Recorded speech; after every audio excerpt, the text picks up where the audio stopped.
welcome to episode 5 of Making Rights Real. I'm Jonna Monahan from Women's Platform, and today I'm delighted to introduce Julia Fitzpatrick from Migrant Centre NI.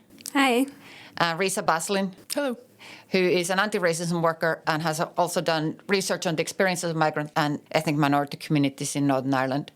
Today we are looking at the links between human rights frameworks and making sure that people of all backgrounds living in Northern Ireland can be heard in decision-making. Because even though those sort of intersectional links are maybe not explicit in human rights framework, that's very much the spirit of them, that equal access to decision-making. And my first question is to Julia. Could you tell me a bit about the Peace Building project of Migrant Centre NI? Yes, I coordinate the Migrant and Ethnic Minority Peace Builders project, which is a 3-year project which began in April 2024 and is funded by the Joseph Rowntree Charitable Trust. And the project aims to engage people who have experiences and identities which fall outside of the traditional green and orange divide in peacebuilding work and conversations around peacebuilding in Northern Ireland. So it works through workshops, seminars, trips, dialogue sessions for participants who have lived experiences of conditions such as racial inequality, the asylum process and the immigration system. And the purpose of the project is to try and hear new voices and to try and make the peace process more inclusive of these voices and of different perspectives, and to look at the issues which are faced by newer communities in Northern Ireland.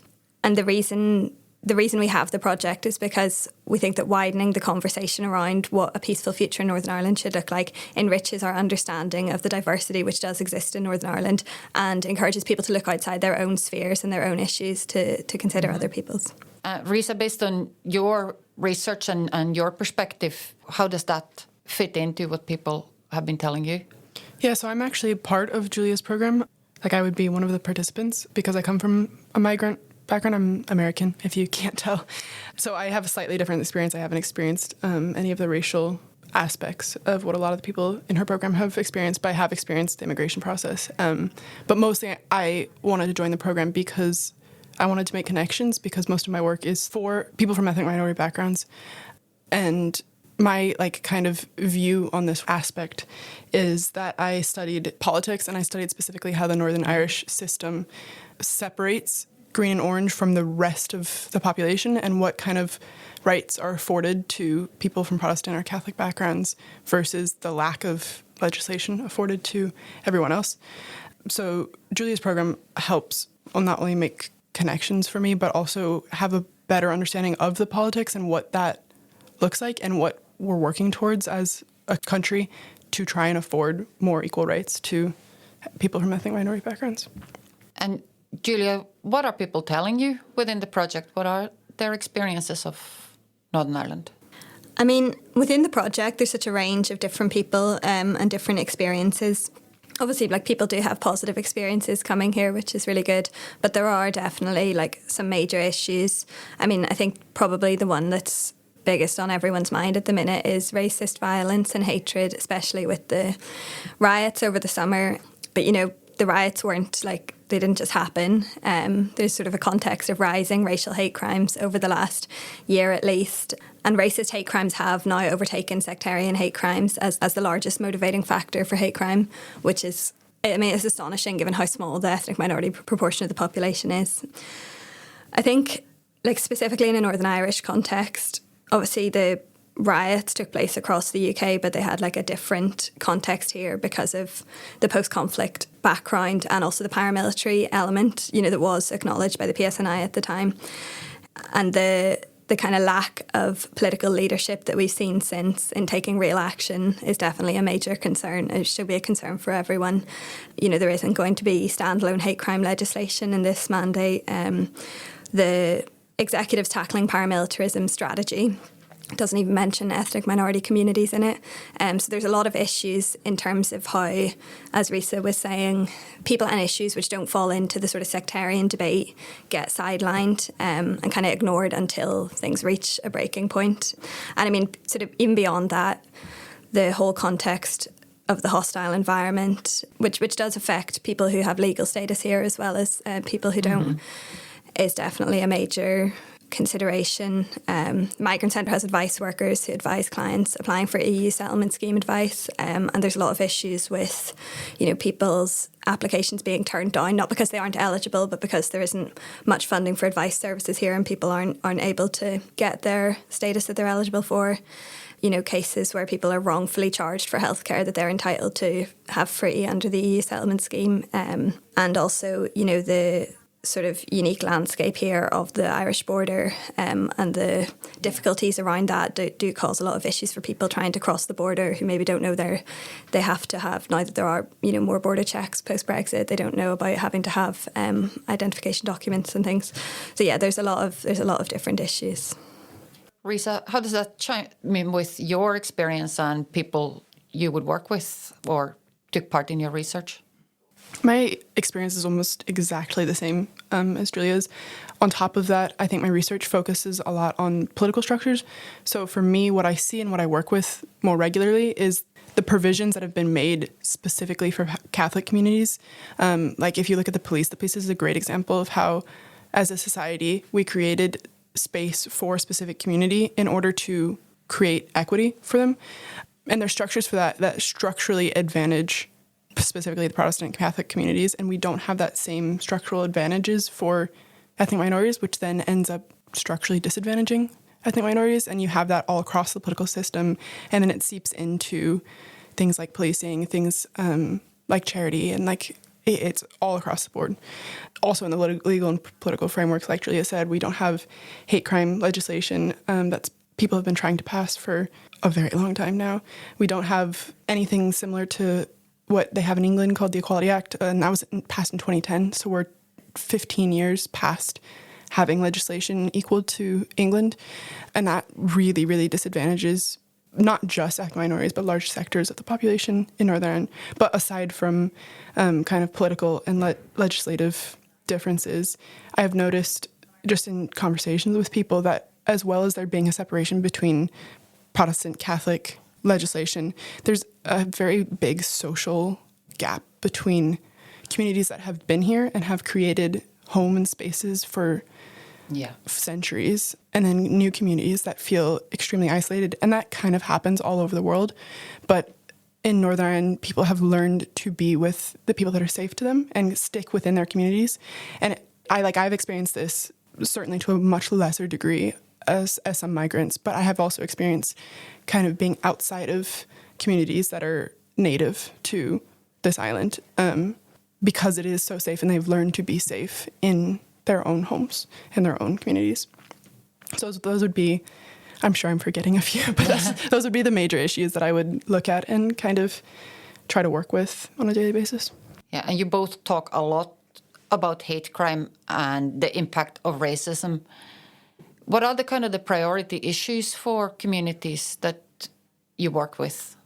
Yeah, I mean, community safety is important. Obviously, people are facing issues with accessing public services, housing, poverty that local communities do face as well. But it can be exacerbated when you don't have secure immigration status or, when you're not allowed to work. And yeah, just as Risa was saying, isolation, there's still no refugee integration strategy. The communities are isolated, and that is a major issue. And everybody's facing issues of housing and affording groceries and the simplest things right now, but that's all exacerbated for people that don't feel safe, both in their communities where they feel like they might be under attack at any point, but also in their legal status to live in the country that they want to live in or need to live in. That's definitely rings very true with me and my personal experience, and the fear of not knowing if I'm going to be able to live in the country I want to be in 6 months. That just makes every other problem feel so much more drastic. And there's financial constraints that I've heard a lot about that make applying for visas very difficult. And then on top of trying to fund your visa, you're trying to live somewhere, you're trying to survive day to day. So it is really just those practical elements that are just made so much worse by social, political, legal disadvantaging.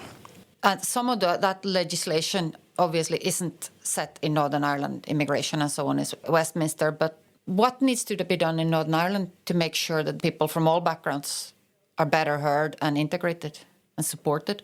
I mean, from a political level, there needs to be just a lot of updating done to the current strategies and policies in place for dealing with these. So the refugee integration strategy in its current form has been in a draft form since 2021. There was a previous draft since 2017 and it hasn't been implemented, so there's still no budget to go along with that, no implementation.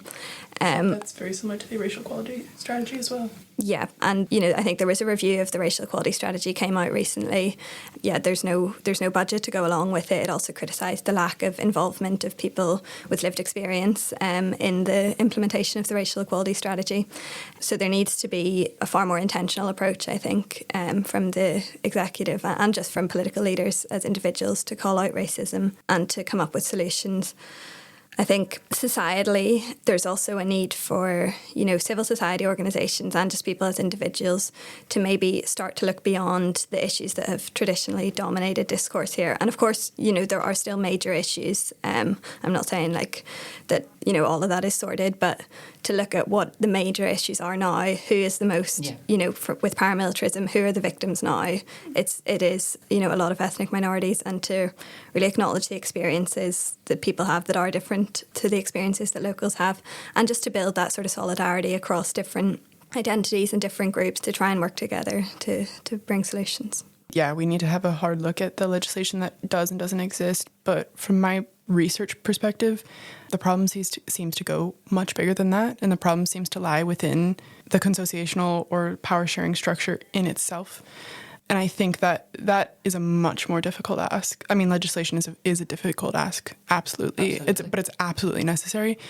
Another look at the structure that we set up in 1998 would benefit minority communities to no end. And I think from my perspective, that is the most crucial step in actually achieving equity, whether that is changing what our consociational structure looks like and creating spaces for minoritized or minority communities, or if that is, and I'm aware that this is a big ask, but just looking at different political structures and how they might work in a much more diverse and much less active conflict setting, and a setting that is hopefully looking to welcome more diversity and more different ideas, more different people. At a practical level, what can communities or other civil society organizations do to be supportive or effective allies? I think coming together and not working within separate sectors of society or separate locations in Belfast or in Northern Ireland, and having a more cohesive understanding of what Northern Ireland is, what that looks like, who that involves.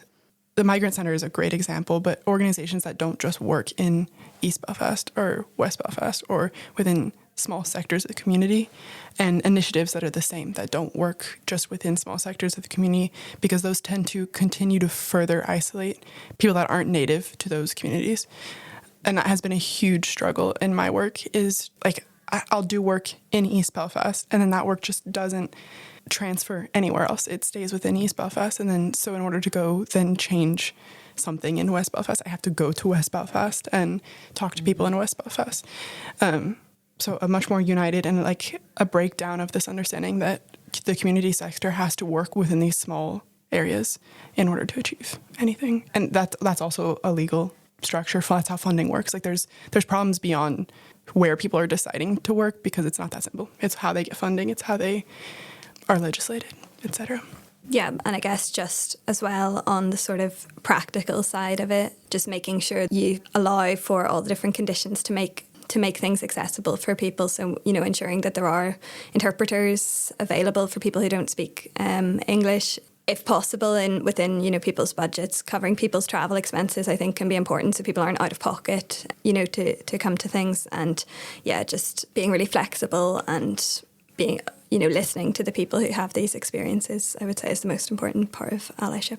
I know everyone that has ever come onto a podcast has complained about funding, but funding in Northern Ireland is often split in the same way that most of everything is split, where it's 40% Catholic, 40% Protestant, 20% other. And that creates incredibly difficult circumstances for organizations or for people that want to work not within those categories, want to work between the categories or just without the categories. And so the way we fund, the way we look at funding even if you get funding from England, they don't tend to have those restrictions. So you can I'm funded through the Paul Hamlin Foundation, which is based in England, and they don't have a sector for Protestant funding and sector for Catholic funding, sector for other funding. So I can work with whatever organizations or communities I see are best fit for anti-racism work because it's not built into these categories. I think there's a lot of food for thought there. And thanks so much for taking the time, Julia and Risa. And thank you to all for listening, and see you on the next podcast. Thanks for having me. Thank you. Bye.